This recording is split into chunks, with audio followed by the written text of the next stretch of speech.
Hello friends, அனைவருக்கும் இனிய தீபாவளி நல்வாழ்த்துக்கள். தீபாவளி அன்னைக்கு காத்தால 4 மணிக்கெல்லாம் எழுந்தாச்சுங்க. கங்கா ஸ்நானம் பண்ணுறதுக்காக நம்ம முதல்ல ஒரு சாதாரண பூஜை பண்ணியாச்சு. அது நம்ம குளிக்காமைகளை கூட பண்ணலாம். நம்ம ட்ரெஸ்லாம் வச்சு பூஜை பண்ணியாச்சு. அதுக்கப்புறம் சமையலில் ரொம்ப பிஸியானதுனால என் டாக்டர் இந்த வீடியோ எடுத்தா. அவள் தான் இந்த சாமி அலங்காரம்லாம் பண்ணா. சாமிக்கெல்லாம் பூ வச்சு எல்லாம் ரெடி பண்ணியாச்சு.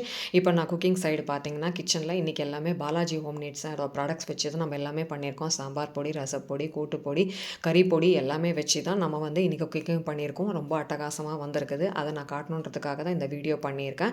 பருப்பு வடை, அதுக்கப்புறம் கதம்ப சாம்பார், அப்புறம் தக்காளி ரசம், சேமியா பாயசம், பொட்டேட்டோ கறி, அதாவது உருளைக்கிழங்கு ரோஸ்ட்டு, கறிப்பொடி யூஸ் பண்ணியிருக்கேன். இதே கறிப்பொடி யூஸ் பண்ணி தான் நம்ம கதம்ப சாம்பாரும் அரைச்சி விட்டு பண்ணியிருக்கோம். எல்லாமே ரொம்ப சூப்பராக வந்தது. சரி, அதை நம்ம வீடியோ எடுத்து நம்ம அப்லோட் பண்ணணுன்றதுக்காக நான் பண்ணியிருக்கேன். இந்த தீபாவளி ரொம்ப இனிய நாளாகவே இருந்தது. பாருங்கள், சாம்பார், ரசம் எல்லாமே ரொம்ப அட்டகாசமாக. கலர் பார்த்தீங்கன்னா பாலாஜி ஹோம் நீட்ஸில் பொடியோட கலர் நம்ம அந்த Kashmiri chilli plus ordinary chilli ரெண்டுமே சேர்த்து தான் நம்ம பொடியெல்லாம் கிரைண்ட் பண்ணுறோம். ஸோ கலர் சாம்பார், ரசம் எல்லாமே ரொம்ப அட்டகாசமாக வரும். அதே மாதிரி கறிப்பொடி, இந்த கறிப்பொடி யூஸ் பண்ணியே நம்ம அரைச்சி விட்ட சாம்பாரையும் பண்ணிடலாம். கூட்டுப்பொடி எல்லாமே நம்ம சேல் பண்ணிகிட்ருக்கோம். கூட்டு பண்ணணும்னு சொன்னால் அந்த பொடியை தேங்காவோடு சேர்த்து அரைச்சி விட்டாலே போதுங்க. அதுக்கப்புறம் பட்டாசு வெடிக்க ஆரம்பித்தாச்சு. அட்டகாசமாக இந்த தீபாவளி இனியதாகவே இருந்தது. நம்ம பாலாஜி ஹோம் நீட்ஸில் இந்த பொடி வகைகள், ஊறுகாய் வகைகள் ஆர்டர் பண்ணணும்னு சொன்னால் டிஸ்கிரிப்ஷன் பாக்ஸில் என்னோடய வாட்ஸ்அப் நம்பர் கொடுத்துருக்கேன்.